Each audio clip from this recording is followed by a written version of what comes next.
आज वाले लेक्चर में हम शुरू यहां से कर रहे हैं कि ये एक क्वेश्चन दिया था।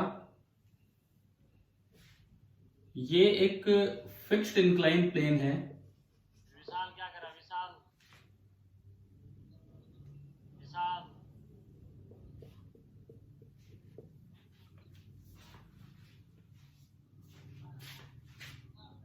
इस पे पुली थी।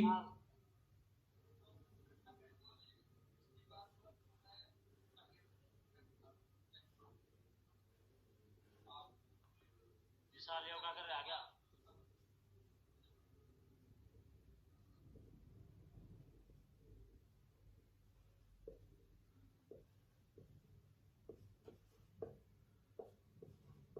देखिए ये अरेंजमेंट हमने आपको दिया था और पूछा था कि एक्सेलरेशन आपको लिख के लानी है डिफरेंट डिफरेंट केसेस को पॉसिबल मानते हुए। इधर कोफिशिएंट ऑफ फ्रिक्शन μ1 एंड इधर कोफिशिएंट ऑफ फ्रिक्शन है μ2। वो सेम मान लो, एक ही कोफिशिएंट दिया गया है, कोई स्टैटिक कोई काइनेटिक, μ1 एंड μ2। तो मैंने कहा था डिफरेंट केसेस जो आपके दिमाग में आए उसके हिसाब से आपको ये लिखना था कि क्या होगा, ये चलेगा नहीं चलेगा, अगर चलेगा तो कितनी एक्सेलरेशन से चलेगा। किसी बच्चे ने लिखा है क्या ये वाला क्वेश्चन?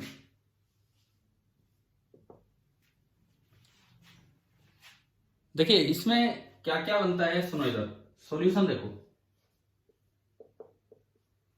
मैंने कहा था तीन चीजें होंगी, या तो ये इधर चलेगा या उधर चलेगा या चलेगा ही नहीं। सुन रहे हो तो थोड़ा रिस्पॉन्ड देना स्टार्ट कीजिए भाई। इधर सुनो, क्या आपको ध्यान है मैंने तीन केसेस बताए थे?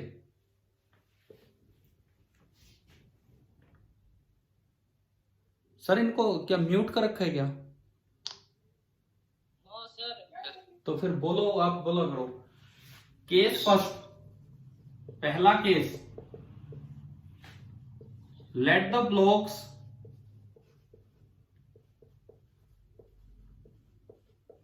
मूव टुवर्ड्स, या इस तरह से मैं मानू, let m1 move downward and m2 upward. पहली बात तो ऐसा कब होगा, और दूसरी बात अगर ऐसा होगा तो एक्सेलरेशन क्या होगी। देखो बड़ा डायरेक्ट लिखने का चक्कर है। ऐसा कब होगा? अगर ऐसा होता है तो आप ये देखिए m1 को नीचे लाने वाला वेट का कितना कंपोनेंट होगा बताओ। अगर ऐसा होता है कि m1 नीचे की तरफ आने लग जाए तो m1 को नीचे लाने वाला वेट का कितना कंपोनेंट होगा, बोलिए। m1g sin theta 1। हाँ बिल्कुल सही, m1g sin थीटा 1। लेकिन उसको रोकने वाले तीन तीन होंगे। लाने वाला एक ही होगा परंतु रोकने वाले तीन तीन होंगे। देखिए इसको नीचे लाने वाला एक ही फोर्स है m1g sin थीटा 1। रोकने वाले तीन कौन कौन? यहां का काइनेटिक फ्रिक्शन पहला, यहां का काइनेटिक फ्रिक्शन पहला। टेंशन छोड़ो, वो इंटरनल फोर्स, मैंने m1 प्लस m2 को एक सिस्टम मान लिया, वो इंटरनल का काम करेगा। मैं m1 और m2 पे बाहर से जो फोर्स लग रहे हैं वही देख रहा हूं, अलोंग द प्लेन देख रहा हूं केवल। मैं आपको डायरेक्ट लिखना सिखा रहा हूं कि बिना बहुत भारी न्यूटन्स लॉ की इक्वेशंस बनाए डायरेक्ट एक बार में कैसे आंसर आता है। इसको रोकने वाला एक यहाँ का फ्रिक्शन, काइनेटिक फ्रिक्शन होता है म्यू इंटू एन, तो ये वाला फ्रिक्शन होगा μ1 इंटू n1, और n1 अगर आप लिख पाओ तो वो होगा m1g cos थीटा 1। ये आ रहा है समझ में n1 कैसे होगा? m1g cos थीटा 1 इस कंपोनेंट के बराबर। तो ये जो फ्रिक्शन रोकने वाला है this is μ1 into m1g cos theta 1। Similarly जब ये नीचे आ रहा है तो ये ऊपर जा रहा है, तो इस पे काइनेटिक फ्रिक्शन रोकने के लिए नीचे लगेगा, एंड वो होगा μ2 into n2 where n2 is m2g cos theta 2। और एक इसको इधर की तरफ खींचने वाला फोर्स होगा m2g sin थीटा 2। बिना मैंने टेंशन को देखे m1 प्लस m2 सिस्टम को, टेंशन उनके बीच का इंटरनल फोर्स है, केवल along the direction of motion आप सारे फोर्सेस देख लो। तो अब यूं देखो, इधर की तरफ चलाने वाला तो केवल एक फोर्स है, चलाने वाला केवल एक फोर्स है, परंतु रोकने वाले 1 2 और 3। तो ये वाला मोशन कब होगा? ये वाला मोशन कब होगा? जब ये अकेला फोर्स उन तीनों के सम से ज्यादा हो। तो पहली बात तो इट विल हैपन व्हेन बताओ कंडीशन क्या होगी, हमें क्वेश्चन में वैल्यूज दी होंगी, मैं तो विदाउट वैल्यू आपको कल देखिए काम छोड़ा था कि आप कीजिए ट्राई। तो ऐसा तब होगा जब m1g साइन थीटा 1 की वैल्यू बड़ी हो। किससे बड़ी हो बताओ? तीनों का मतलब है μ1 into m1g cos theta 1 plus μ2 into m2g cos theta 2 plus m2g sine theta 2। अगर ये अकेला उन तीनों से बड़ा हो जाए, अगर ये अकेला उन तीनों से बड़ा हो जाए तो ये इधर चलेगा। अब बात आती है, चलो ठीक है चल पड़ा, अब एक्सेलरेशन कितनी होगी? अब एक्सेलरेशन ऑफ द ब्लॉक्स, दोनों ब्लॉक्स लिखने का डायरेक्ट तरीका, चलाने वाला नेट फोर्स कितना है, मान लो ये फोर्स है 10 न्यूटन और उन तीनों का सम बन रहा है 9 न्यूटन, तो चलाने वाला net force along the plane कितना है? 1 newton divided by total mass m1 plus m2। ये होता है डायरेक्ट तरीका। नहीं तो क्या होगा, अब न्यूटन लॉ दो बार लगाते फिरेंगे, फिर उनमें सोल्व करने में टाइम लगेगा। तो एक्सेलरेशन सीधा देखो क्या बनेगी यहाँ पे इस केस में, m1g साइन थीटा 1 माइनस इन तीनों का sum μ1 m1g cos theta 1 plus μ2 m2g cos theta 2 plus m2g sine theta 2 and divided by पूरा मास m1 प्लस m2। अब बताओ क्या ये पहला केस क्लियर हो गया कि नहीं? किस तरह से ये देखना था, कैसे एक्सेलरेशन लिखी, ठीक है? बोलो आ गया समझ में केस फर्स्ट? देखो क्योंकि ये डायरेक्टली समझोगे तो थोड़ा जल्दी होगा सवाल, नहीं तो न्यूटन्स लॉ फिर बनाते चलेंगे बार बार। अच्छा केस सेकंड भी आपके लिए आसान होगा। केस सेकंड में क्या लिखूं कि ये सिस्टम उधर की तरफ चल पड़े। उधर की तरफ अगर सिस्टम चलता है तो इसका मतलब m2 moves downward and m1 moves upward. ऐसा कब होगा बताओ? ऐसा कब होगा? जब ये अकेला फोर्स बहुत हैवी हो, ये भी पीछे लगेगा μ2 n2, इधर ये भी पीछे लगेगा μ1 n1 और ये तो पीछे लगी रहे। तो अगर मैं दूसरा केस लूं, केस सेकंड, कि m2 डाउनवर्ड आ रहा है और m1 अपवर्ड जा रहा है, तो ऐसा तब होगा जब m2g साइन थीटा 2 बड़ा हो इन तीनों के सम के। यहां m1g साइन थीटा 1 आ जाएगा, दोनों फ्रिक्शन तो अपोज कर ही रहे हैं। अभी बोलिए ये वाला केस कब होगा, समझ में आया? इस केस में एक्सेलरेशन क्या होगी? बिल्कुल वैसे ही, ये अकेला force m2g sine theta 2 minus बाकी तीनों का सम, तो यहां पे m1g साइन थीटा, वो तो न्यूमेरिकल वैल्यू देख के हमें पता लगाना होगा। देखो ये सवाल तब होते हैं, हम ऐसे ऐसे एक्सप्रेशन लेके नहीं चलेंगे। हमने ये निकाल लिया 6 न्यूटन, हमने फ्रिक्शन निकाल लिया 3 न्यूटन, यहां का निकाल लिया 5 न्यूटन, यहां का निकाल लिया 2 न्यूटन, फिर देखेंगे कौन सा कॉम्बिनेशन बन रहा है और किसके अकॉर्डिंग एक्सेलरेशन आएगी। ये बताओ केस सेकंड आ गया समझ में? ठीक है। और केस थर्ड क्या होगा? केस थर्ड होगा कि कोई भी ब्लॉक चल ही नहीं रहा है। केस थर्ड आपका होगा कि ब्लॉक्स आर नॉट मूविंग। ऐसा कब होगा? ऐसा कब होगा? देखो अगर ब्लॉक चल ही नहीं रहे तो एक चीज तो हम सीधा बोल पाएंगे कि जो एक्सेलरेशन होगी वो कितनी हो जाएगी? जीरो। परंतु ऐसा कब होगा?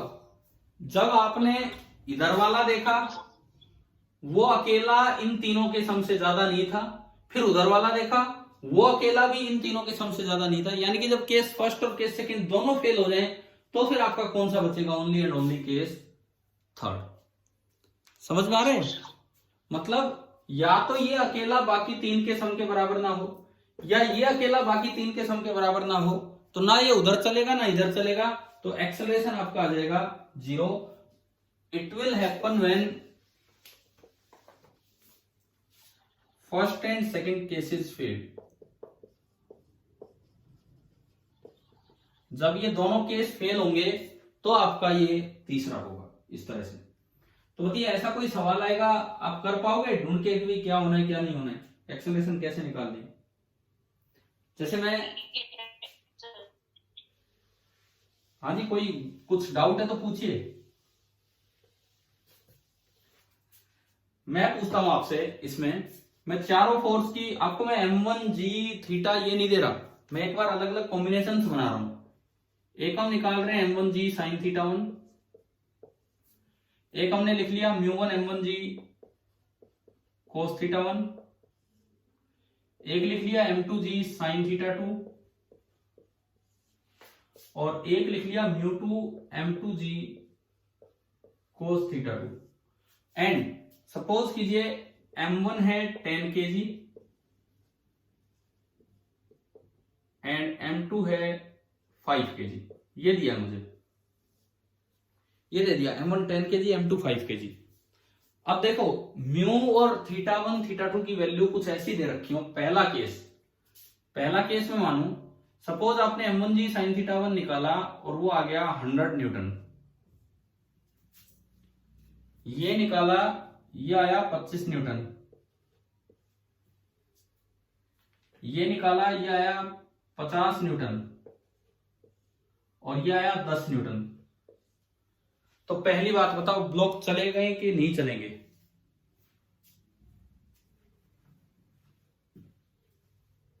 अगर ये कैलकुलेट करके ये वैल्यूज आ जाएं तो ये ब्लॉक चलेंगे कि नहीं चलेंगे बताएं? चलेंगे सर। चलेंगे। किस साइड चलेंगे, M1 की तरफ या M2 की तरफ, मतलब डाउनवर्ड किधर? M1 की तरफ। M1 की तरफ। देखो ये अकेला मतलब ये क्वेश्चन करना कैसे, आप पहले चार वैल्यू निकाल लो, ये चार वैल्यू निकाल लो, उसके बाद डिसाइड होगा कि क्या होना है। सपोज ये वैल्यू ये आ गई तो इन तीनों का सम 25 और 50 75 और 10 85, चलाने वाला 100 और रोकने वाला 85, तो कितना नेट फोर्स बचा चलाने वाला? 15 न्यूटन। 15 न्यूटन। तो फर्स्ट वाला अगर ये वैल्यू बनती है तो दोनों ब्लॉक्स की एक्सेलरेशन होगी 15 Newton upon total mass. Total mass कितना है बोलिए?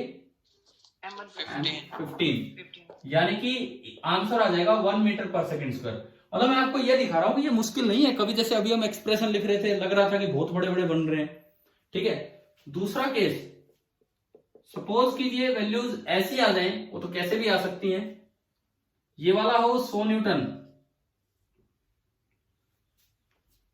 ये बन गया 80 न्यूटन,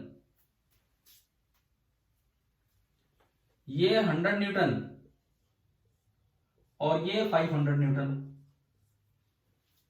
अब बताओ ये ब्लॉक चलेंगे कि नहीं चलेंगे? नहीं चलेंगे सर। क्यों, आपने चेक कर लिया कि ये नहीं चलेंगे? इसमें देखो क्या ये बाकी तीनों के उससे ज्यादा है? पहले 100 को चेक करो। ये वाला M1 G साइन थीटा 1 नहीं है, इन तीनों का मैग्नीट्यूड ज्यादा बन रहा है, ये कम है, तो M1 की साइड नहीं चलने। अब M2 की side, M2 G sign theta 2 है 100 न्यूटन, अगेन ये तीनों के बराबर नहीं है, तो इसका मतलब ना ये इधर चल सकता है ना उधर चल सकता है। तो अगर ये सेकंड वाली वैल्यूज आ जाएं तो एक्सेलरेशन कितना बोला जाएगा? 0।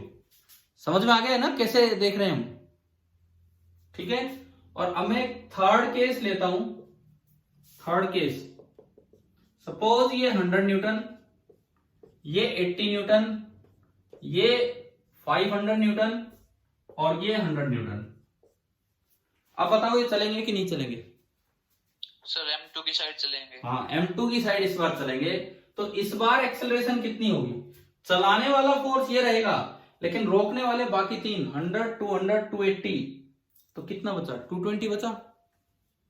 Yes sir. तो एक्सेलरेशन आ जाएगी 220 अपॉन 15 मीटर पर सेकंड स्क्वायर। तो मतलब ऐसे सवाल में कंफ्यूज मत होना, आप पहले ही अपनी ये चार वैल्यूज निकाल के रख लो, फिर आप डिसाइड करोगे कि कौन सा केस है। उनमें भी पहले ये देखो इधर चला नहीं तो फिर उधर चला, और दोनों ही फेल हो गए तो ये रेस्ट पे रह जाएगा। भाई कितने बच्चों ने ये थोड़ा ठीक ठाक किया था जो मैंने कल होमवर्क में दिया था, या कोई नहीं कर पाया था? आप जवाब भी तो दिया करो कभी कभार। अभी किसी ने, मुझे देखो नहीं हुआ कोई बात नहीं, लेकिन मुझे लग रहा है एक भी बच्चे ने ट्राई ही नहीं किया। एक बार भी आपने सोचा ही नहीं कि भी चलो करें, इसमें कुछ आंसर निकालें, क्या आएगा क्या नहीं। अरे बोलो सर तो। क्या था? तो कौन से, कोई आया कोई केस समझ में आया कि कैसे चेक करना था कि ये बन गया था, यूं चेक करना है? No sir. चलो कोई नहीं, अभी अभी आ गया ना सभी को समझ में? Yes sir. ठीक है, अब मान लीजिए एक क्वेश्चन लेके बस फिर मैं आगे बढ़ रहा हूं इसमें। फ्रिक्शन में देखो, फ्रिक्शन में नए कॉन्सेप्ट्स कम है, न्यूटन्स लॉ को ही तो अप्लाई करना है बार बार।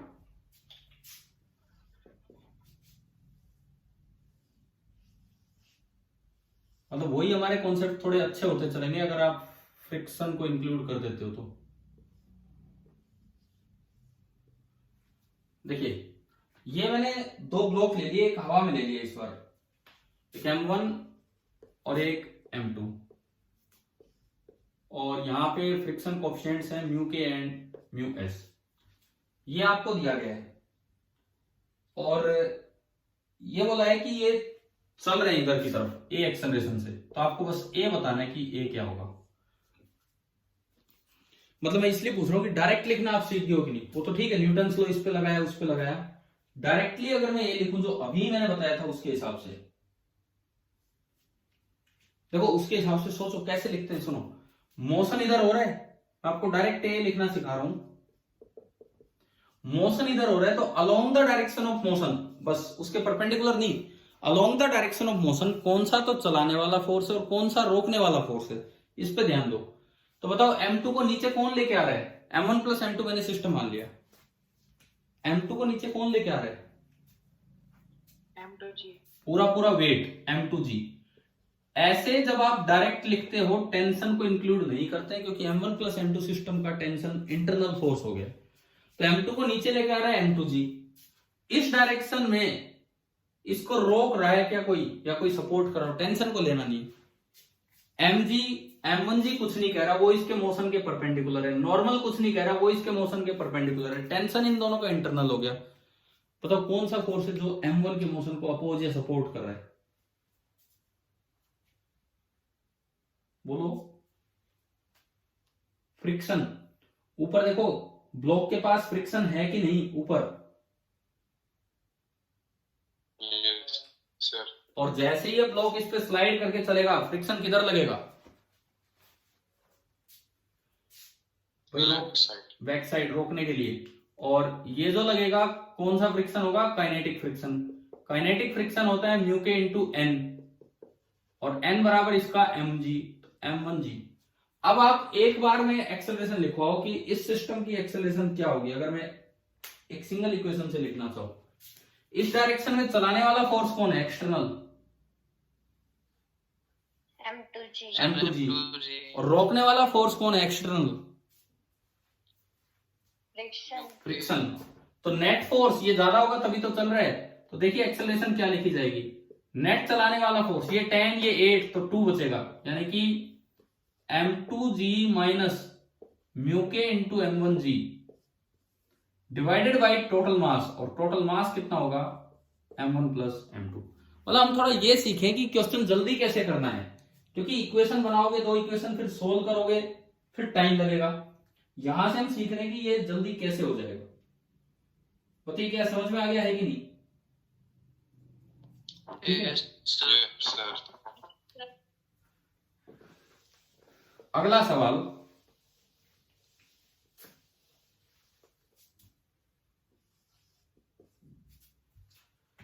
जैसे मान लो एक कोई गाड़ी का पार्ट है, इस तरह से एक गाड़ी का ये पार्ट है, और इसमें एक कोई ब्लॉक है, यहां है, अभी वो चिपका नहीं रखा है, जस्ट एक बार टच किया है, तो अपने वेट के कारण वो नीचे जरूर आना चाहेगा। लेकिन ये जो सरफेस है, दिस इज रफ सरफेस, ये फ्रिक्शन है यहां पे, और जो फ्रिक्शन कोएफिशिएंट है दैट इज म्यू, बस ए की वैल्यू दे दी म्यू में। और ये बोला है कि ये गाड़ी आगे जा रही है विद एन एक्सेलरेशन ए, ये गाड़ी आगे जा रही है विद एन एक्सेलरेशन ए, और ये block is at rest with respect to car. जो भी गाड़ी है इसके रेस्पेक्ट में ब्लॉक जो है वो रेस्ट पे है। तो आपको ये बताना है first part, find A in terms of mu and g. कीजिए एक बार आप ये पहला पार्ट कीजिए, फिर मैं आगे बढ़ता हूं। एबीडी बनाओ, उसके हिसाब से कुछ सोचो क्या होगा क्या नहीं होगा। Find A in terms of mu and जी।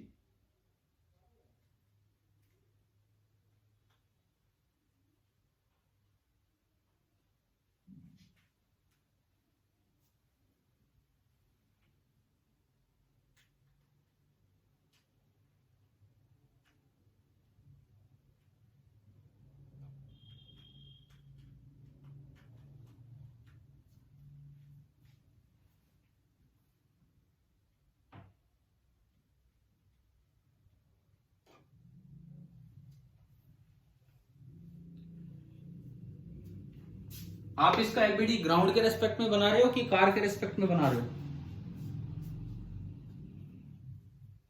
दोनों में फर्क होगा ना, एक शैडो फोर्स आ जाएगा। बताओ इसका एबीडी आप ग्राउंड के रेस्पेक्ट में बना रहे हैं कि कार के रेस्पेक्ट में बना रहे हैं? सकाश। ठीक है, कार के रेस्पेक्ट में बनाते हैं। तो हम बना रहे हैं ABD of block with respect to car. तो इस पे एक तो लगेगा नीचे वेट mg, एक लगेगा आगे नॉर्मल रिएक्शन, एक ही रोकने के लिए इस पे ऊपर लग रहा होगा फ्रिक्शन। बताओ कौन सा फ्रिक्शन लग रहा होगा इस पे? Kinetic friction. काइनेटिक कैसे लग जाएगा? कैसे काइनेटिक लग जाएगा? क्या ये दोनों सरफेसेस के स्टैटिक लगेगा? जब तक दोनों सरफेसेस के बीच में रिलेटिव मोशन ना हो काइनेटिक फ्रिक्शन नहीं लगता है। तो ये फ्रिक्शन लगेगा स्टैटिक फ्रिक्शन। और बताओ एक और एक्स्ट्रा फोर्स कौन सा लगाएं? शूडो। किधर किधर? राइट की तरफ लेफ्ट की तरफ? लेफ्ट। क्योंकि फ्रेम का एक्सेलरेशन आगे है तो शूडो फोर्स पीछे लगेगा। और कितना लगेगा pseudo force? Mass of the object into acceleration of frame, ma। ये आपका हो गया शूडो फोर्स। अब बताओ ये ब्लॉक रेस्ट पे है या ये एक्सेलरेटेड है? इस फ्रेम में, इस फ्रेम में ये रेस्ट पे है। कार के फ्रेम में ये रेस्ट पे है तो इसकी एक्सेलरेशन 0 होगी। ग्राउंड के फ्रेम में रेस्ट पे नहीं है। ठीक है, तो फोर्स बैलेंस करने तो हमने क्या किया? फोर्स बैलेंस कर दिए। तो एक इक्वेशन बनी static friction is equal to mg, और दूसरी इक्वेशन बनी normal reaction is equal to ma। अब कैसे इनको रिलेट करें? हमने ये पढ़ा था कि अगर लिमिटिंग फ्रिक्शन आए और नॉर्मल आए तो लास्ट में law of limiting friction use कर लो, FL is equal to mu into n, और उसमें वैल्यूज पुट कीजिए, आ जाएगा। हमने ये भी पढ़ा था कि अगर काइनेटिक फ्रिक्शन आए और नॉर्मल आए तो यूज कीजिए FK is equal to mu into n, उससे भी आ जाएगा। लेकिन यार ये तो स्टैटिक फ्रिक्शन आ गया। क्या स्टैटिक फ्रिक्शन नॉर्मल पे डिपेंड करता है? No sir. नहीं करता। फिर अब कैसे बनाए यहाँ पे इक्वेशन? किस तरह से आगे बढ़े आप बताओ?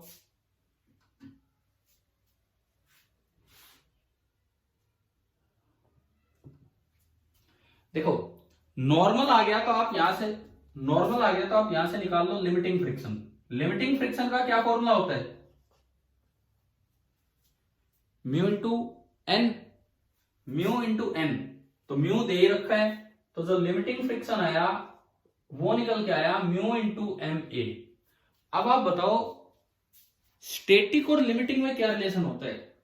स्टैटिक की बड़ी से बड़ी वैल्यू को ही क्या बोल देते हैं? लास्ट वैल्यू को ही लिमिटिंग।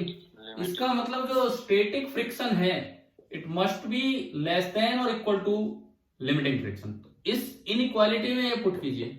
स्टैटिक फ्रिक्शन यहां है mg। देखो कल तक हमने ये सीखा FL और n आ जाए उनको कैसे रिलेट करना है, FK और n आ जाए कैसे रिलेट करना है। आज सीख रहे हैं कि अगर FS और n आ जाए, ये छोटी छोटी बातें दिमाग में बैठाओ, एकदम से एग्जाम में हो सकता है ना क्लिक करें चीजें। FS और n आ जाए तो उनको कैसे रिलेट करना है? पहले n से निकाल लो लिमिटिंग फ्रिक्शन और फिर इसमें रख दो इस इक्वेशन में लेस देन और equal to mu into m into a। देखो इन इक्वेशन में जब भी कोई नंबर काटते हैं तो ये ध्यान रखना चाहिए कि अगर पॉजिटिव नंबर कटता है तो इनइक्वालिटी का साइन चेंज नहीं होगा, और नेगेटिव नंबर कटता है तो इनइक्वालिटी का साइन चेंज हो जाएगा। फिलहाल मास तो हमेशा पॉजिटिव होता है, तो आप इसको एज इट इज काट सकते हैं, g must be less than और इक्वल टू म्यू इंटू ए। हमें a निकालना था तो यहां से आ गया e must be greater than और equal to g by mu. आप बताओ ये a की मिनिमम वैल्यू आई कि a की maximum value I? g by mu.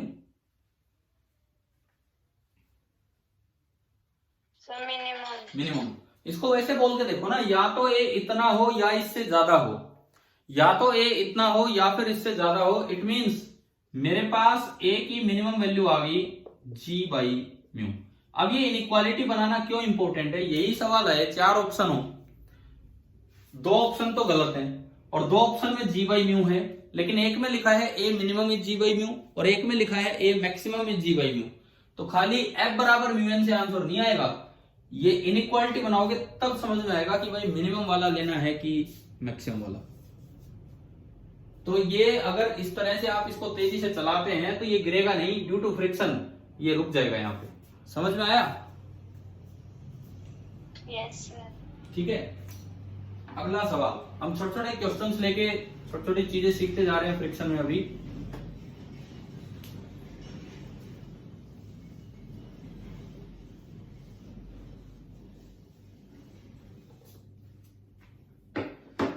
देखो मान लो एक रफ हॉरिजॉन्टल सरफेस है। अगली चीज हम अभी सीखें, this is a rough horizontal surface और इस पे मैंने किसी ब्लॉक को आगे प्रोजेक्ट कर दिया। आपकी क्लास चल रही, इसी समय 12th का टेस्ट चल रहा है मेरा फिजिक्स का, 12 से 1 सेम टाइम। देखिए ये मास है m और इसको हमने इनिशियल स्पीड दे दी u। यहां पे दो जो फ्रिक्शन है म्यू के एंड म्यू एस, कम वाला म्यू के और ज्यादा वाला म्यू एस। कल एक चीज आपको एक्टिविटी समझ में आ गई थी कि कैसे इंक्लाइन प्लेन पे म्यू के और म्यू एस की वैल्यू निकाली जाती है। बताओ ध्यान आ रहा है? Yes, sir. हाँ तो वो ध्यान रखना, इस तरह के क्वेश्चंस बन के आ सकते हैं कभी भी। अब मान लीजिए आपसे जैसे यही मैं काइनेमेटिक्स का क्वेश्चन बना रहा हूं सिंपल, और कुछ नहीं यहाँ पे। तो इसको प्रोजेक्ट किया है, फाइंड द स्टॉपिंग डिस्टेंस, बस ये निकालना आपको। एक सिंपल काइनेमेटिक्स का क्वेश्चन बनेगा, हॉरिजॉन्टल सरफेस है, कीजिए आप solve. Find the stopping distance की ब्लॉक कितनी दूर में जाके रुकेगा।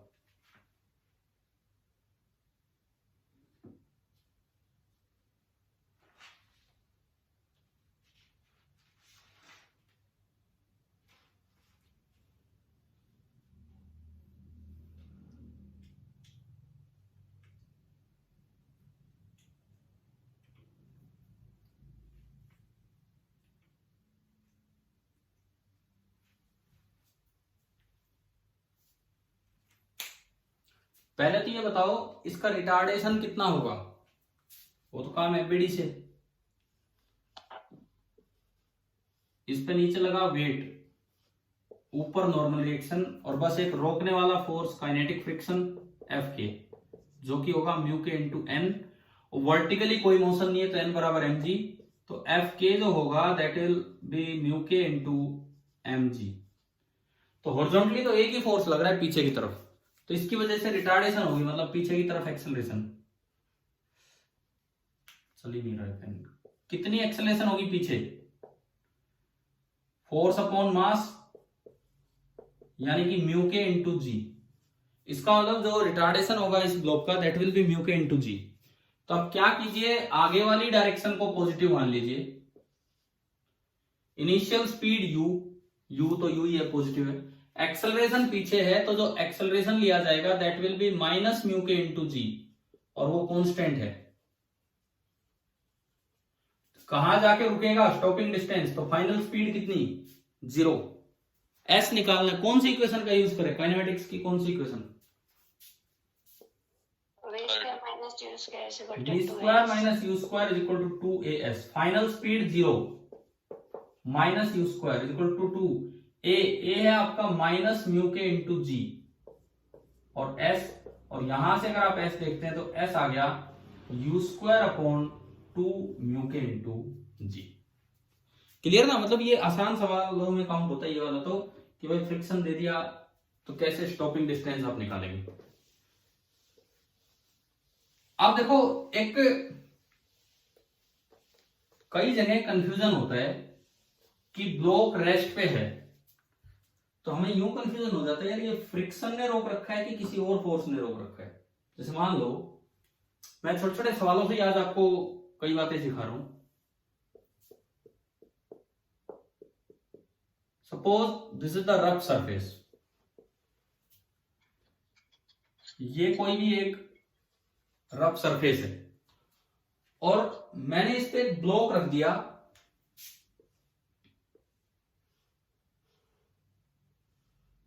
जैसे 10 kg का ब्लॉक रख दिया और बिल्कुल इतनी लंबी रस्सी बांध दी, इतनी लंबी जितना ये लेंथ है ना, इतनी लंबी रस्सी इसको बांध दी।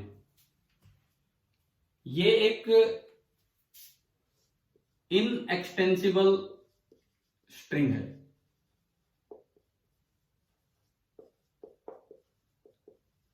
स्प्रिंग ये स्ट्रिंग है, इनएक्सटेंसिबल स्ट्रिंग जिसमें यहां अटैच की। सपोज यहां पे म्यू 0.4 है, जी को आप 10 ले लेना, 10 मीटर पर सेकंड स्क्वायर। अब भाई ये रस्सी बंधी हुई है, तो मैं अगर इसको चलाना चाहूं, ये दीवार से बंधा हुआ रस्सी बंधी हुई, मैंने यहां से फोर्स अप्लाई किया, रस्सी बंधी हुई है, मजबूत रस्सी, तो बताओ ये चलेगा कि नहीं चलेगा? जब तक रस्सी नहीं टूटती है कि ये चलेगा कि नहीं चलेगा? No, sir. नहीं चलेगा। और ये जमीन के भी भिड़ा हुआ है, टच है नीचे भी। अब ये कैसे पता लगे, जैसे मान लो आपने तो कुछ फोर्स लगा दिया 20 न्यूटन, ये कैसे पता लगे कि हमने 20 न्यूटन फोर्स लगाया, ये चल नहीं रहा, तो पीछे 20 ही लग रहा होगा, पर वो 20 रस्सी की टेंशन है, वो फ्रिक्शन है, ये कैसे पता लगेगा बताओ? मान लो मैंने आगे की तरफ फोर्स अप्लाई किया 20 न्यूटन, अब सवाल आ जाए फ्रिक्शन कितना है और टेंशन कितनी है, तो फोर्स बैलेंस की इक्वेशन तो ये कहेगी कि दोनों मिलके 20 न्यूटन है। अब उनकी वैल्यू कैसे बताएं हम, ये बताओ।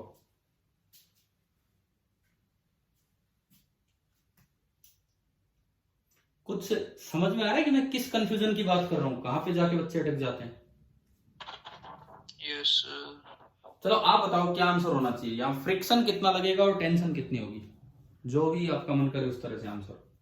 So friction 20 होगा और टेंशन, मतलब टेंशन की जरूरत ही नहीं है क्या रस्सी की?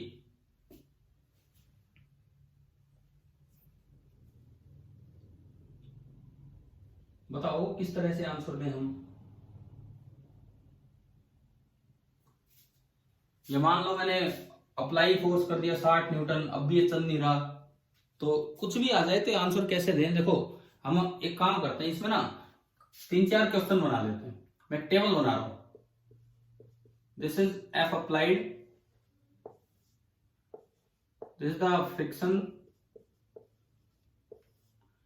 And this is the tension. Newton में चल रहे हैं सारे। क्वेश्चन में आपको एफ अप्लाइड दिया जाएगा, मान लो एक बार तो एफ अप्लाइड 0, एक बार 20 न्यूटन,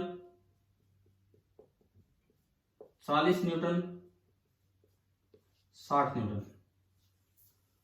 आपको हर बार ये बताना है कि कितना तो फ्रिक्शन लगेगा और कितनी टेंशन होगी। ये सवाल बन के आ गया। ठीक है, हम बहुत एपीडी बना लेते हैं, फोर्स बैलेंस कर लेते हैं, लेकिन अब यहां तो बड़ी बेसिक जानकारी होनी चाहिए, तब जाके ये क्वेश्चन सोल्व होगा। 0 वाले में तो कोई दिक्कत ही नहीं है, इसमें क्या आंसर आएगा दोनों का?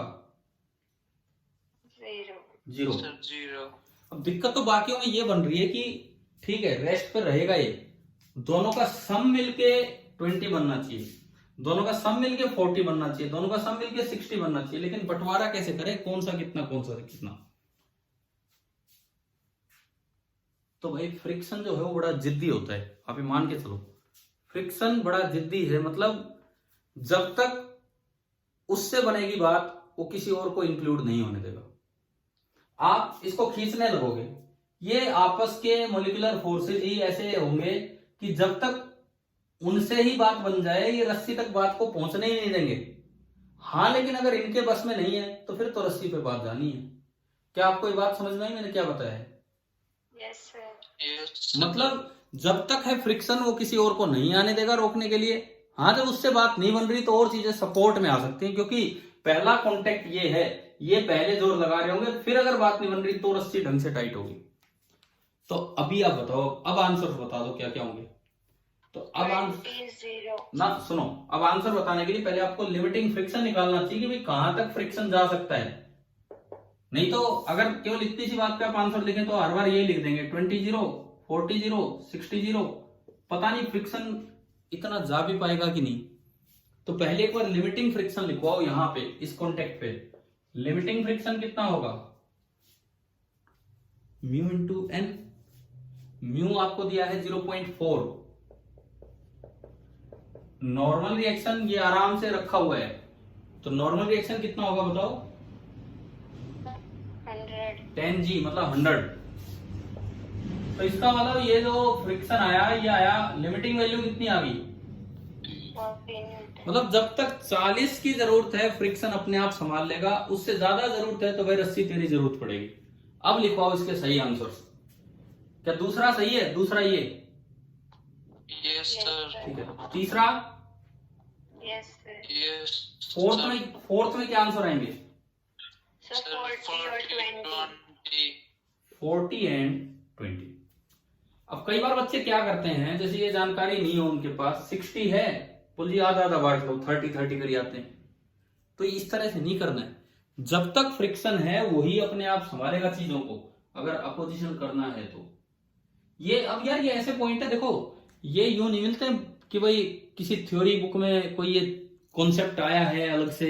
ये तो भाई न्यूमेरिकल्स की थोड़ी आप प्रैक्टिस करोगे तो ये चीजें उसमें अप्लाई होती हैं।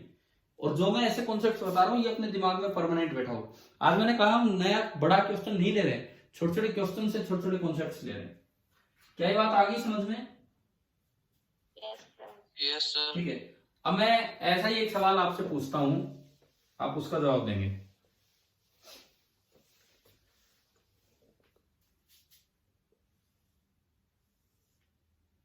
ये रफ सरफेस है और म्यू है 0.4। ये दीवार फिक्स है, दीवार फिक्स है और यहां पे एक ब्लॉक रख दिया हमने। कितने केजी का लिया था अभी? 10 kg. 10 केजी। और ये कॉन्टेक्ट है, यहां कॉन्टेक्ट है, ऐसा नहीं है कि कॉन्टेक्ट नहीं है। और अब मैं यहां से धक्का लगा रहा हूं, दिस इज एफ अप्लाइड। इधर से दीवार लगाएगी नॉर्मल रिएक्शन। तो अब टेंशन नहीं, अब आपको नॉर्मल रिएक्शन बताना है कि कितना होगा। बताओ इसमें क्या होगा? अब इसमें फिर वही कंफ्यूजन, हम धक्का मारे हैं तो भाई ये रेस्ट पे रहेगा, चल तो सकता ही नहीं क्योंकि आगे फिक्स दीवार है। आगे फिक्स दीवार है तो ये चलने का तो कोई मतलब ही नहीं है। लेकिन रोकने वाले दो हैं, एक तो नॉर्मल और एक नीचे कॉन्टेक्ट वाला फ्रिक्शन। कौन पहले रोकेगा बताओ? Normal. फिर मैंने अभी क्या बात बताई थी, फिर वही बात आपने मिस कर दी। अभी मैंने क्या समझाया था कि जब तक फ्रिक्शन है ये किसी और पे बात पहुंचने ही नहीं देगा। पिछली बार फ्रिक्शन ने रस्सी पे बात नहीं पहुंचने दी, इस बार दीवार पे बात नहीं पहुंचने देगा। भाई आप धक्का मारोगे दीवार तक बात पहुंचेगी ही नहीं। खाली कॉन्टेक्ट से नॉर्मल नहीं लगता है। मैंने एक दिन बताया था कॉन्टेक्ट प्लस कंप्रेशन होना चाहिए। बताओ क्या हमने कभी न्यूटन लॉ के समय बताया था ना, कॉन्टेक्ट प्लस कंप्रेशन होना चाहिए। Yes, sir. तो कॉन्टेक्ट के साथ साथ कंप्रेशन तो तब आएगा जब दीवार तक बात जाएगी। दीवार तक बात जाने नहीं दे रहा फ्रिक्शन, आप धक्का मारोगे, अगर फ्रिक्शन सफिशिएंट है तो वही अपने आप फोर्स बैलेंस कर देगा। तो यानी कि ये सेम आंसर आ जाएंगे। समझ में आया कि नहीं आया? जब तक आप 40 न्यूटन फोर्स लगाओगे तो उतना तो फ्रिक्शन ही है, दीवार पे बात पहुंचने ही नहीं दे रहा। हाँ, लेकिन जब आप 60 न्यूटन लगाओगे तो जाके दीवार तक बात गई। अच्छा यूं नहीं करना कि ऊपर ऊपर लेके और इसको टेढ़ा कर दिया और फोर्स लगा दिया। जब तो यार नीचे से आपने इसको उठा दिया है तो फिर तो दीवार अपने आप ही नॉर्मल रिएक्शन लगाएगी, वो नहीं। ऐसे इस तरह की चीजें अपने आप एज्यूम नहीं करनी है। हम यूं माने कि ये बिल्कुल सीधा रहता है, ये टोपल नहीं कर रहा है। टोपल मतलब ये लुढ़क नहीं रहा है इस तरह से कुछ भी। तो भाई ये वाला पॉइंट आ गया कि नहीं आया समझ में? 2 सवाल ले दिए मैंने इस तरह Yes, के। sir. ठीक है, तो इससे हम एक पॉइंट ये याद कर लें कि to oppose the relative motion between two surfaces in contact, to oppose the relative motion between two surfaces in contact, friction force is the most aggressive. अब aggressive तो वर्ड थोड़ा सा कंफ्यूजिंग हो जाएगा, क्या लिखा है? आप यूं लिख सकते हो कि if friction is sufficient, if friction is sufficient, then other resistive forces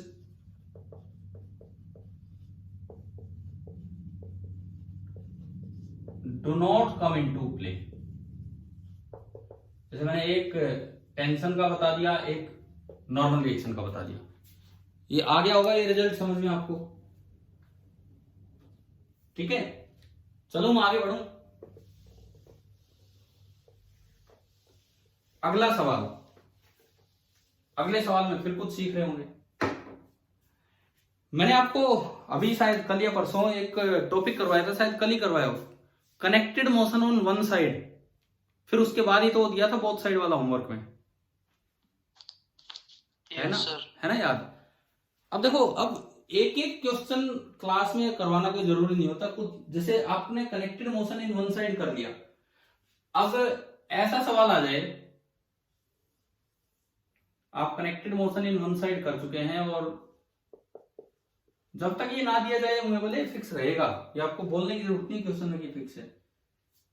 2 block हमने रख दिए कॉन्टेक्ट में,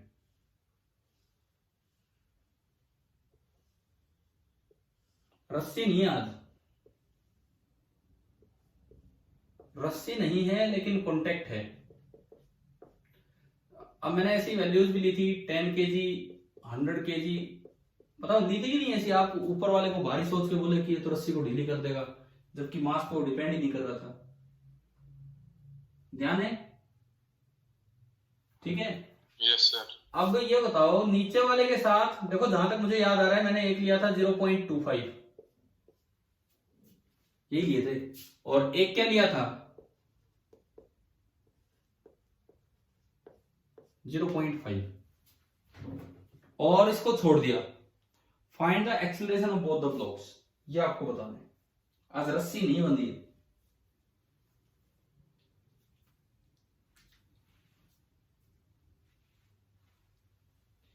वहां हमने ये चेक किया था कि रस्सी टाइट होगी कि नहीं, क्योंकि वहां कैसे किया था सुनो, पीछे वाला अगर तेज आएगा तो रस्सी ढीली हो जाएगी, और रस्सी ढीली होते ही तो दोनों का अलग अलग एक्सेलरेशन निकाल दो।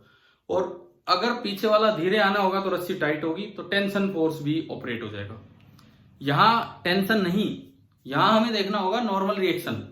बताओ कब कॉन्टेक्ट तो है, कंप्रेशन कब होगा? जब पीछे वाला तेज चले या आगे वाला तेज चले? पीछे वाला। तो उससे उल्टा सवाल हो गया। हाँ सही बताया आपने, उससे उल्टा सवाल हो गया। अगर पीछे वाला तेज चलेगा तो कॉन्टेक्ट रहेगा, तो ये फ्री मोशन नहीं है, तो एक नॉर्मल रिएक्शन आ जाएगा। रस्सी होती, पीछे वाला तेज चलता तो ये कॉन्टेक्ट हट जाता, सॉरी रस्सी वाला काम हट जाता, और अलग अलग आपने A1 A2 निकालने होते वो निकाल दिए होते। लेकिन आज क्या होगा, अगर पीछे वाला तेज चलेगा तो दोनों कॉन्टेक्ट में चलेंगे सेम एक्सेलरेशन से। तो हम एक काम करते हैं, वही चीज रिपीट करते हैं सेम जो उस क्वेश्चन में की थी, ताकि आपको, अब देखो वो करवा रखा है तो उससे ही अपने आप भी सोचना आना चाहिए। बताओ म्यू को देख के बताओ, पीछे वाला ज्यादा एक्सेलरेशन से आना चाह रहा है कि आगे वाला? पीछे वाला। आगे वाला। आगे वाला। अरे पीछे वाले पे तो म्यू बहुत ज्यादा है, म्यू बहुत ज्यादा है, तो जितना म्यू ज्यादा होगा उतनी एक्सेलरेशन तो कम होगी। पढ़ा था ना हमने, जी sine theta minus mu G cos theta. देखो म्यू पीछे ज्यादा है तो इट मींस म्यू अगर पीछे ज्यादा है तो ये पीछे वाला तो तेज चल नहीं पाएगा, आगे वाला तेज चलेगा, तो क्या कॉन्टेक्ट बनेगा यहाँ पे इनके बीच में? No sir. कॉन्टेक्ट बनेगा ही नहीं, तो आप दोनों की एक्सेलरेशन अलग अलग निकाल सकते हो। यानी कि नॉर्मल रिएक्शन तो हो जाएगा 0 इस केस में। A1 मान लो मैं इसको A1 बोलूं और इसको A2। A1 हो जाएगा G sine theta minus mu cos theta, और A2 हो जाएगा G साइन थीटा, मास से इंडिपेंडेंट है ये चीज, minus mu two cos theta. एक बार देख लेते, कल भी वैल्यू निकाली होंगी, सेम आनी चाहिए। साइन 37 3/5 माइनस म्यू 1.25 है 1/4 इंटू कोस 37 4/5, 4 से 4 गया, 3/5 माइनस 4 1/5 2/5 20/5। तो आगे वाले ब्लॉक की एक्सेलरेशन आई 4 मीटर पर सेकंड स्क्वायर। आगे वाले ब्लॉक की एक्सेलरेशन आ गई 4 मीटर पर सेकंड स्क्वायर। पीछे वाले की बताओ ऐसे ही, 10 इंटू 3/5 माइनस म्यू 2 वहां था 1/2 इंटू 4 हाँ 2 3/1/5। यार मैं सेम वैल्यू ले रहा हूं, तो आपको याद आ रहा होगा ये कि ये क्वेश्चन कल किए थे हमने रस्सी के साथ। हाँ जी, ध्यान आ गया ये वाला क्वेश्चन। अगर यहाँ रस्सी होती और ऊपर म्यू 0.5 दिया होता तो वहां वो केस बना था जिसमें रस्सी ढीली नहीं होगी और ये आंसर नहीं होंगे। ये आंसर रस्सी वाले केस में तब आने थे जब ये 0.5 नीचे हो और 0.25 ऊपर हो, ठीक है। और एक सवाल मैंने करवाए थे इनको इंटरचेंज करके, उसमें भी कुछ आंसर आया था। अब ये करते हैं यहाँ पे दूसरा सवाल। ये मान लो 0.25 है और ये है 0.5। अब बताओ कौन तेज चलना चाहेगा, पीछे वाला कि आगे वाला? सर पीछे वाला। अब पीछे वाला तेज चलना चाहेगा। रस्सी होती तो ढीली हो जाती तो ये आंसर आ जाते, लेकिन कॉन्टेक्ट है और पीछे वाला तेज चलेगा तो कंप्रेशन भी होगा, तो अब ये आंसर नहीं रहेंगे, क्योंकि अब एक एक्स्ट्रा नॉर्मल रिएक्शन और लग जाएगा। इस ब्लॉक पे लगेगा आगे की तरफ और इस ब्लॉक पे लगेगा पीछे की तरफ, और अब एक्सेलरेशन अलग अलग नहीं होगी, अब दोनों की एक्सेलरेशन सेम होगी, जो हम मान सकते हैं A। और अब N और A को कैलकुलेट करने के लिए आपको न्यूटन लॉ लगाना होगा अलोंग द प्लेन। आपको न्यूटन लॉ लगाना होगा अलोंग द प्लेन। चलिए पहले आगे वाले ब्लॉक पे लगाओ, A1 जो M1 है उस पे। नीचे की तरफ एक तो उसका लगेगा tan G sin थीटा, एक उस पे नीचे की तरफ लग रहा है नॉर्मल, माइनस रोकने के लिए friction mu into tan G cos theta बराबर tan into A। Equation number 1। कल टेंशन थी, टेंशन की जगह आज नॉर्मल रिएक्शन आ गया, ठीक है। दूसरी इक्वेशन इस पे नीचे की तरफ लाने वाला तो 100G sin theta minus normal ऊपर है, minus friction mu into 100G cos theta is equal to 100 into A। Equation number 2। आपको n निकालना है तो सोल्व कीजिए, a निकालना है सोल्व कीजिए। दो इक्वेशन दो वेरिएबल, जैसे a निकालना है तो आप इनको ऐड कर दो, n से n गया, 100G sin theta and 10G 110G sin theta minus ये म्यू तो अलग अलग है ना, यहाँ पे म्यू है, ये कौन सा है नीचे वाला, यहाँ पे म्यू इस बार हमने लिया 0.5 यानी कि 1/2 और ऊपर लिया 1/4, ये ले लिया हमने। तो ये तो बना 5G cos थीटा और ये बन रहा है 25G cos थीटा, तो दोनों जुड़ के 30G cos theta is equal to 110A। आपने 110 से डिवाइड किया तो A आ गया G sin theta minus 3/11 into G cos theta. एक बार वैल्यू कैलकुलेट कर रहा हूं, G 10 बाहर कॉमन ले लिया, sin theta 3/5 minus 3/11 into 4/5, 10 LCM आया 55, 5 ना 11 11 3 33 माइनस 12 11/55, ये क्या होगा 33 12 21/55, 10 इंटू 21/55। कल भी कुछ ऐसा ही आया था क्या? 2 5 चलो जिस पे भी घटेगा कट जाएगा, 5 से गया 2 और 11, मतलब ठीक है आप सोल्व कर लेंगे। लेकिन अब आप ये बताओ क्या उस एक क्वेश्चन के करने से 2 तरह के क्वेश्चन सोल्व हो गए हैं कि नहीं, रस्सी वाले भी और कॉन्टेक्ट वाले भी। ठीक है, अब थोड़ा सा आइडिया आपको फ्रिक्शन का लग गया होगा कि कैसे इनको देखना है। जब फ्रिक्शन है तो वही लगेगा, अगर कॉन्टेक्ट आए, कॉन्टेक्ट बाद में, पहले ये देखो कि एक्सेलरेशन अलग अलग कैसी बनती है। अगर रस्सी आई तो रस्सी बाद में, पहले ये देखो कि अलग अलग एक्सेलरेशन कैसे बनते हैं, कि टेंशन रह भी पाएगी या नहीं रह पाएगी उसमें। ये बताओ यहां तक का पार्ट क्लियर हो गया है आज की क्लास में, यहां तक जो भी हमने अभी तक बताया। Yes sir. ठीक है, अब इसके बाद मुझे स्टार्ट तो करना है 2 block system, but 2 block system तो मैं लूंगा अगली ही क्लास में। 2 ब्लॉक सिस्टम पे तो एक जैसे पूरा क्लास की तरह चलेगा, नेक्स्ट वाले उसी में चलेगा। मैं सिंपली फॉर प्रैक्टिस एक क्वेश्चन अभी दे रहा हूं। 2 ब्लॉक सिस्टम मतलब ब्लॉक के ऊपर ब्लॉक, और फिर उससे आइडिया लेंगे 3 ब्लॉक सिस्टम का भी। फ्रिक्शन के कुछ अच्छे सवाल हैं ये जो हमें करने हैं। आप HCV स्टार्ट कर दीजिए, वही फ्रिक्शन वाली, डाउट्स आए अपने भेजने स्टार्ट कीजिए। आज कौन सा डे है, ट्यूसडे हो गया ना आज। ठीक है, आप फ्राइडे तक आते आते अपनी HCV और NCERT दोनों पार्ट कंप्लीट कीजिए, घर पे ऐसे ना बैठे रहे। आज का आखिरी सवाल ले रहे हैं, इतना ही टाइम बचा है कि ये हम एक क्वेश्चन देख सकें। मान लो ये कोई टेबल है और दोनों साइड पुली लगी हुई है, और बीच में एक ब्लॉक रख दिया 5 kg का। सपोज यहां पे म्यू है 0.2, इस रफ सरफेस पे म्यू की अक्सर एक ही वैल्यू दी जाती है, तो म्यू है 0.2। दोनों साइड रस्सी की मदद से, जैसे इधर एक मास अटैच कर दिया 15 kg, हम उधर ऐसे भी छोड़ सकते हैं कि F फोर्स दिखा दें नीचे की तरफ, चाहे तो आप ब्लॉक भी अटैच करके छोड़ सकते हैं, लेकिन दोनों का मतलब सेम नहीं होगा। देखो अगर मैंने 5 kg का ब्लॉक अटैच किया तो इसका वेट है 50 न्यूटन, लेकिन अगर मैं यूं एरो लगा के 50 न्यूटन दिखाऊं तो क्या दोनों सेम है या अलग अलग है? अलग अलग है। मैं आपको करवा चुका हूं पहले शायद ऐसे सवाल। अगर एरो लगा के दिखाएंगे तो वो टेंशन होती है, अगर एरो लगा के दिखाए तो वो टेंशन है, और अगर ब्लॉक अटैच किया तो वो उसका वेट है, टेंशन अलग होगी। अब जैसे यहां पे सवाल मेरा ये है कि find the tension in both the strings, find the tension in both the strings. अब एक्सेलरेशन नहीं पूछा आपसे, अगर एक्सेलरेशन पूछा होता तो एक सिंगल इक्वेशन से आ जाता। अगर एक्सेलरेशन पूछा होता तो वही चलाने वाली इक्वेशन, चलाने वाला फोर्स, और उससे निकल जाता। मान लो मैं कहूं कि इस साइड रस्सी में टेंशन है T1, इस साइड रस्सी में टेंशन है T2, ये भारी है तो ये इधर आएगा A से, ये इधर आएगा A से, और ये ऊपर जाएगा A से। आप मुझे ये बताओ अगर मुझे एक्सेलरेशन लिखना होता direct in terms of G, तो एक्सेलरेशन कितना होगा वो बताओ। डायरेक्ट एक्सेलरेशन लिखना हो इन टर्म्स ऑफ G,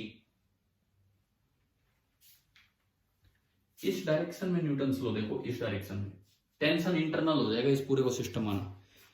चलाने वाला फोर्स कौन है, इसका वेट कितना, 150 न्यूटन। क्या इसका वेट कोई रोल प्ले कर रहा है चलाने में या रोकने में? No sir. नहीं, ना ही नॉर्मल रिएक्शन कोई रोल प्ले कर रही। टेंशन इंटरनल है इन तीनों के बीच में। क्या इसका वेट कोई रोल प्ले कर रहा है चलाने या रोकने में? रोक रहा है, ये रोकने की कोशिश कर रहा है, और इसका वेट है 50 न्यूटन। तो बताओ नेट चलाने वाला फोर्स इन तीनों को कितना है? नेट चलाने वाला फोर्स कितना है? 100 न्यूटन। तो एक्सेलरेशन क्या होगी? 100 तो हो गया चलाने वाला फोर्स, डिवाइडेड बाई टोटल मास। तीनों का टोटल मास देखो कितना है?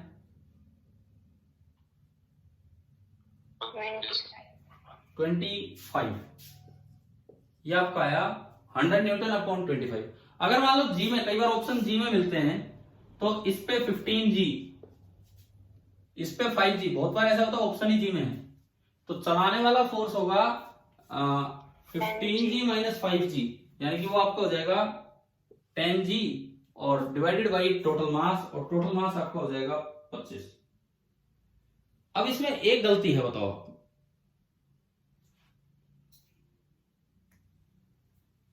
बताओ, अक्सर ये बच्चे यही चीज तो भूल जाते हैं। सर हमने यहाँ पे सिस्टम 15 kg और 5 kg का लिया है। ना ना ना, सिस्टम तो पूरा ही लिया है। कौन क्या? हाँ जी, क्या बोल रहे हो आप, बताओ क्या क्या मिस्टेक है।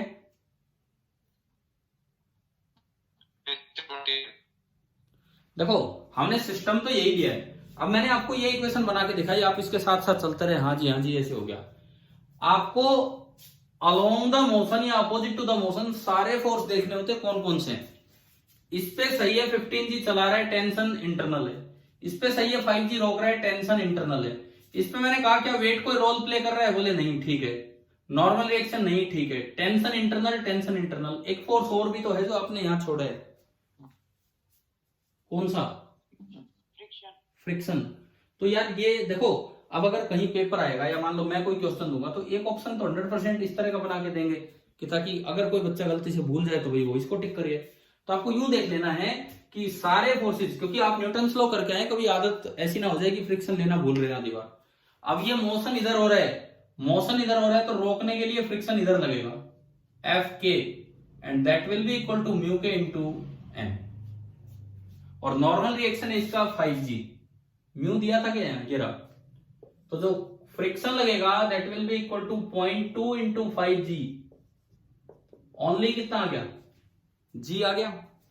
ठीक है। अब देखो, रोकने चलाने वाला फोर्स है 15G, रोकने वाला G यहां और 5G यहां। तो बताओ नेट फोर्स कितना बचा? 15G minus G minus 5G कितना बचा? Sir 9G। 9G। तो 10G जो आप लिख रहे थे, आप इस G को भूल रहे हैं, इसका मतलब ये आपका होगा 9G। मतलब ये तो पहली बात है कि अगर एक्सेलरेशन पूछा जाए जब तो आप डायरेक्ट निकाल दोगे। देखो, मैं आपको आज की क्लास में एक मेन मुद्दा ये भी रहा है, न्यूटन्स लॉ की बच्चे इक्वेशन बना देते हैं, सोल्व करने से घबरा जाते हैं, अब 3 इक्वेशन बन गई, 2 बन गई, अब टाइम वेस्ट हो रहा है। तो क्या आपको सीधा एक्सेलरेशन आज लिखना आ रहा है कि नहीं, ये चलते हुए सिस्टम्स में आगे इतना समझ में? ठीक है। अब एक्सेलरेशन ही आ गया जब, तो टेंशन निकालनी आसान है। T1 निकालनी है, इसका एफबीडी बना दो। T2 निकालनी है, इसका एफबीडी बना दो। वेरीफाई करना है, इसको चेक कर लो। चलिए एक बार करते हैं। इसका एफबीडी बनाया आपने 15G वाले का, 15G नीचे, T1 ऊपर और एक्सेलरेशन नीचे A। नीचे वाली डायरेक्शन को पॉजिटिव मानते हुए चलेंगे तो net force 15G minus T1 is equal to mass into acceleration, और एक्सेलरेशन ये रहा 9G अपॉन 25। 5 3 15, 5 25। तो यहां से T1 आया, T1 उधर गया, 15G माइनस 27/5G। कर दोगे? T1 कैलकुलेट करना आ गया, जो भी आएगा। G को चाहो तो 10 रख दो, आप G को 10 रख लो तो 150 माइनस 27 तो 54, 96 न्यूटन आ गया। बताइए पहली टेंशन कैलकुलेट करनी आई कि नहीं आई? ठीक है। सिमिलरली आप दूसरी टेंशन कैलकुलेट कर देंगे यहां से। बताओ मुझे वैल्यू बताओ, सेकंड टेंशन की क्या वैल्यू आ रही?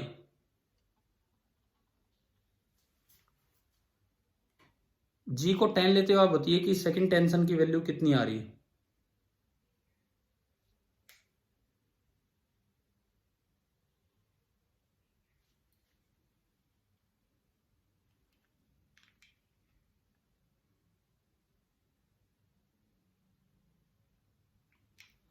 हाँ जी, सेकंड वाली टेंशन बोलो कितना आया? ऊपर वाली डायरेक्शन को पॉजिटिव मानो क्योंकि ऊपर जा रहा है, T2 माइनस 5G 48। देखते हैं भाई, मुझे नहीं पता क्या आएगा, 5 है तो T2 minus 50 is equal to A आपका था, ए कितना था 9G/25, 5 इंटू 9 इंटू G/25, 5 5 तो 18, ये तो जुड़ेगा। T2 आ रहा है 68 न्यूटन, T2 आया 68 न्यूटन, T1 आया 96 न्यूटन। आ गया समझ में? Yes sir. ठीक है, और आपको कोई लगे कंफ्यूजन है तो इस पे वेरीफाई करके देख सकते हो, इतनी टेंशन इधर इतनी इधर, तो एक्सेलरेशन इतना आ रहा है कि नहीं आ रहा है। अच्छा अब सुनो, आज छोटे छोटे हमने 5-6 सवाल लिए, उनमें कुछ कुछ कॉन्सेप्ट सीखते गए, डायरेक्ट एक्सेलरेशन निकालना सीखा, कभी सीखा कि जब तक है फ्रिक्शन किसी को नहीं आने देगा, इस तरह की छोटी छोटी बातें हमने इनसे सीखी। अब मैं आपसे फिर ये कहता हूँ, एचसीबी का एक छोटा सा चैप्टर है न्यूटन लॉ के बाद फ्रिक्शन वाला, शायद 5वां 6ठा चैप्टर होगा, तो आप यार वो स्टार्ट कीजिए और फ्राइडे तक विद डिस्कशन आपको कंप्लीट कर दीजिए। फ्राइडे तक आपको दोनों चैप्टर अच्छे से कंप्लीट कर लेने हैं, ताकि हम फ्राइडे को आपका टेस्ट लें तो आप उसमें कुछ स्कोर कर पाए। ठीक है।